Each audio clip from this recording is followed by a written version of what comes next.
Kapag pinakita sa inyo ang dinosaur na to, ano ang una ninyong sasabihin? Pterodactyl, hindi ba? Ayan kasing nakasanayan na natin. Ito, pterodactyl din. Ito, pterodactyl din. At lastly, ito, pterodactyl din. Yan kasi ang naipunla na mindset sa atin na halos lahat ng lumilipad na dinosaur ay pterodactyl. Pero sa katunayan mga boss, ang genus nila ay Pterosaur. Tara mga boss, tuklasin natin ang Dragons of the Sky.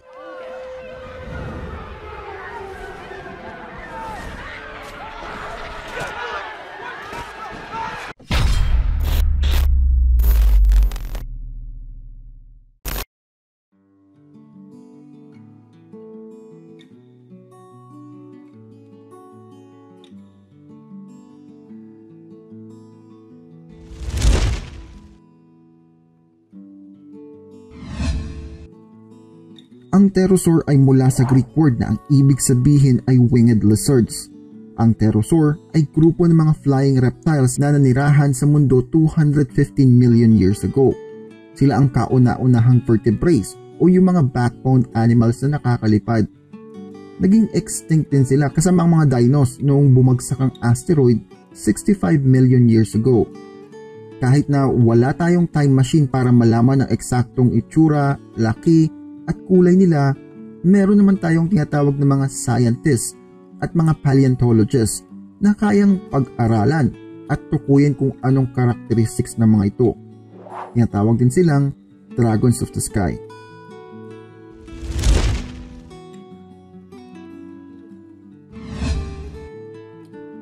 Ang mga fossil ng pterosaur ay talaga namang rare at kadalasan hindi kumpleto dahil ang mga fossils nito ay magagaan lamang at mabilis masira. Kaya kahit na makatagpo sila ng magandang specimen, kadalasan nasisira ito kapag ini-extract, tinatransport o hindi naman kaya pinag-aaralan. Dahil dito, ang pterosaur ay naging challenge para sa mga paleontologists.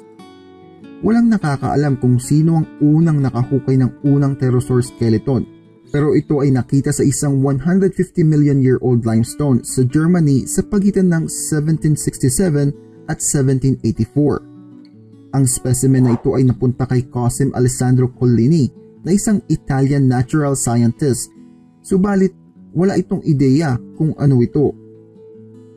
Sinubukan niyang pag-aralan ng fossil at napagtanto niya na ang pang-apat na daliri nito na mahaba ay ginagamit sa panglangoy. Well, ito ang naisip niya dahil ang fossil ay natagpuan sa isang lagoon. Kasama nito ang iba pang fossils ng aquatic creature.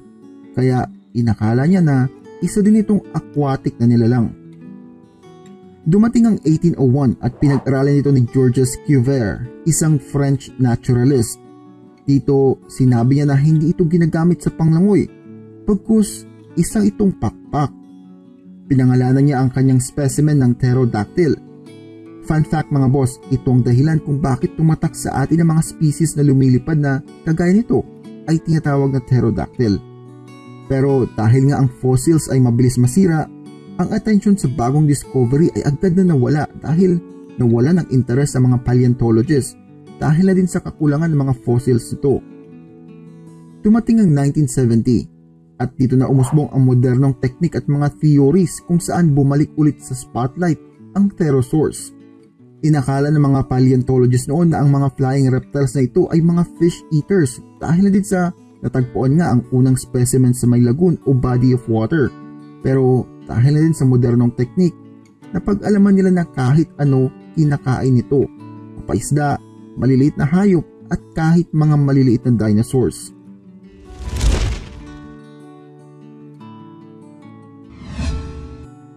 Ang mga paleontologists ay nakadiskubre din ng mga nesting sites at mga fossilized eggs kung saan pinapakita dito na ang mga pterosaurs ay nagsasama-sama bilang grupo at nangingitlog sabay tinatabunan ang mga ito.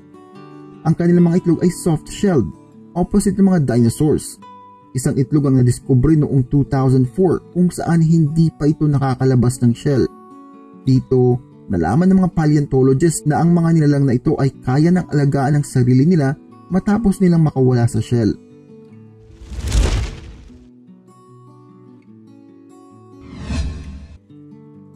Kayo mga boss, saan nyo unang nakita ang mga pterosaurs? Malamang ang mga oldies but goodies sasabihin sa King Kong, habang mga 90s kids naman sa mga Power Rangers. Ang iba naman, ang mga bagong henerasyon, sasabihin sa Jurassic Park. Sa katunayan mga boss, ang pterosaurs ay mayroong 130 species. Ang pinakamalaki ay ang Quetzalcoatl na kasing laki ng isang eroplano, habang ang pinakamaliit naman ay ang Hemicolopterus na kasing laki ng isang ibon. Ang iba sa kanila may ngipin, ang iba may buntot. So Bulalord, anong klaseng pterosaurs ang mga nakikita natin sa movie?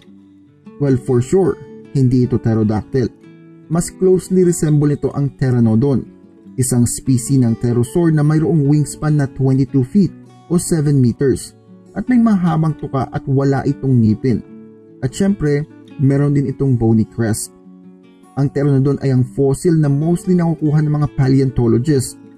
Ang unang nakakolekta ng fossil ng Pteranodon ay si Marsh na isang paleontologist. Nadiskubre niya ito sa Western Kansas noong 1870 at simula noon, nagkaroon na ng 1,000 specimens ang nahukay. Kaya naman ito ang pinaka-accurate na magre-representa ng genus ng pterosaurs. Hindi lang yan ang klase ng pterosaur, may iba pang matitindi, katulad na lamang ng Tapejara imperator, isang pterosaur na nabuhay noong late Cretaceous period. Ang headcrest nito ay parabang isang boat sail. Kung pabunggahan lang ng headcrest, isa na nga sa mga contender ang Nyctosaurus. Ang headcrest nito ay parang sungay na. Sa katunayan, 3 times ang laki nito kumpara sa bungo niya. Ewan ko pero feeling ko dito inspired ang mga antena.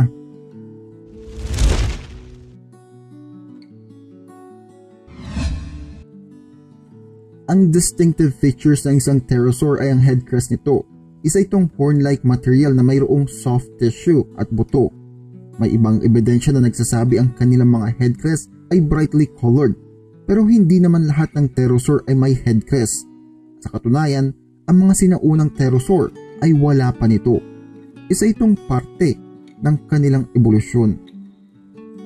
Walang may solidong ebidensya kung bakit nag-evolve ang mga pterosaur para magkaroon ng headcrest.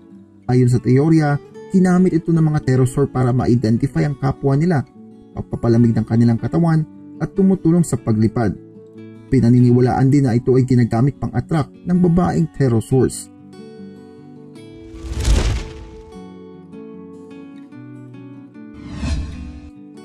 Noong pinag-aralan ng mga fossils noong 19th century, wala pa silang ganong ideya sa kung anong nilalang ito. At dahil dito, nabuo ang mga maling theories kung sa anong klaseng nilalang ang fossil na kanilang natagpuan. Noong una, inakala ng mga scientists na ang pterosaur ay konektado sa mga ibon at paniki dahil parehas nga naman silang lumilipad. Si Samuel Thomas von Summering na isang anatomy at surgeon professor ang unang nagsuggest na ang nilalang na ito ay isang klase ng paniki noong early 1800s. Bakit nga ba hindi?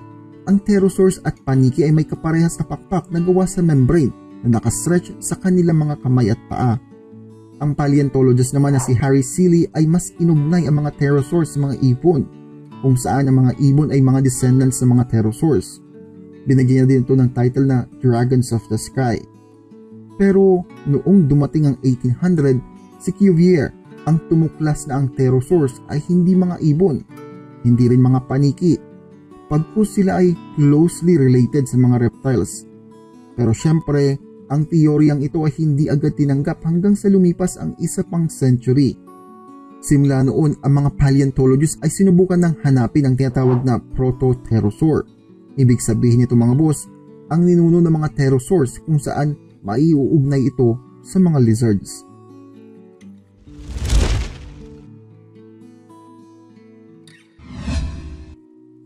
Isipin nyo na lang mga boss, isang pterosaur na kasing laki ng giraffe at lumilipad.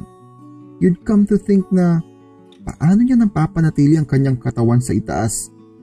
Look no further mga boss, ang sagot ay nasa kanilang mga pakpak. Kagaya nga ng nabanggit kanina, ang kanilang pakpak ay gawa sa isang membrane na nakastretch mula sa kanilang kamay hanggang sa kanilang paa. Ang mga buto nila sa kanilang mga pakpak ay maninipis at magagaan pero matitibay din ang mga ito. Ang kanilang mga pakpak ay reinforced ng mga long fibers sa harap at likod. Dahil dito, ang mga pterosaurs ay kayang i-adjust ang tension kapag sila ay lumilipad. Pero boss, paano sila nakakalipad kapag galing sila sa lupa? I hear you say.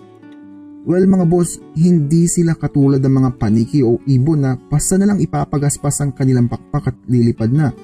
Sa katunayan, ang mga paleontologists ay inakala na sila ay tumatalon muna tapos sabay ipapagaspas ang kanilang mga pakpak. Ganun naman kasi ang ginagawa ng mga ibon. Pero dahil na din sa modernong pagsusuri, napag-alaman na ang mga kamay ng mga pterosaurs ay mas malalakas kumpara sa kanilang mga paa. Fun fact mga boss, ito ay exactly opposite ng mga ibon. Dito rin napag-alaman na ang mga pterosaurs ay lumalakad gamit ang dalawang kamay at dalawang paa. Ito ang ginagamit ng pterosaurs para makalipad kung saan ginagamit nila ang kanilang mga kamay para itukod sa lupa at saka ikakatapult ang kanilang sarili pasulong at ipapagaspas ang kanilang mga pakpak.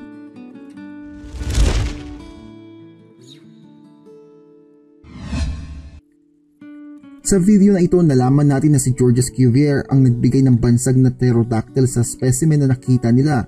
Dahil dito, mas nakilala mga pterosaurs sa tawag na pterodactyl, which in fact, ang pterodactyl ay isang lahi lamang ng pterosaurs.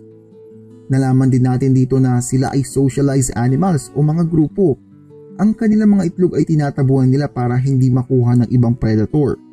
Nalaman din natin na meron itong 130 species at ang pinakamalaki nito ay kasing laki ng isang modernong eroplano. Dito din sa video na ito nalaman natin na hindi pterodactyl ang nakikita rin sa movies, bagkus ito ay ang mga pteranodon. Sadyang nasanay lang ang mga tao sa bansag na pterodactyl. Habang ang crest naman nito ay pinaniniwala ang isang uri ng identification para sa kanilang kalahi at ginagamit din sa pang-attract ng opposite sex nito. Nalaman din natin na sila ay hindi mga ibon o paniki. Ayon sa teorya, pinaniniwala na sila ay mas malapit sa mga reptiles. Nalaman din natin na hindi rin sila katulad ng mga ibon sa paglipad o paniki. Kinakailangan nila ng push dahil na din sa laki ng katawan nito. Ang kanilang mga kamay ang kanilang tinutukod sa lupa upang magkaroon ng boost at makalipad sila. Ayan mga boss ang impormasyon patungkol sa pterosaurs. Sana may napulot kayong bagong info sa video na ito.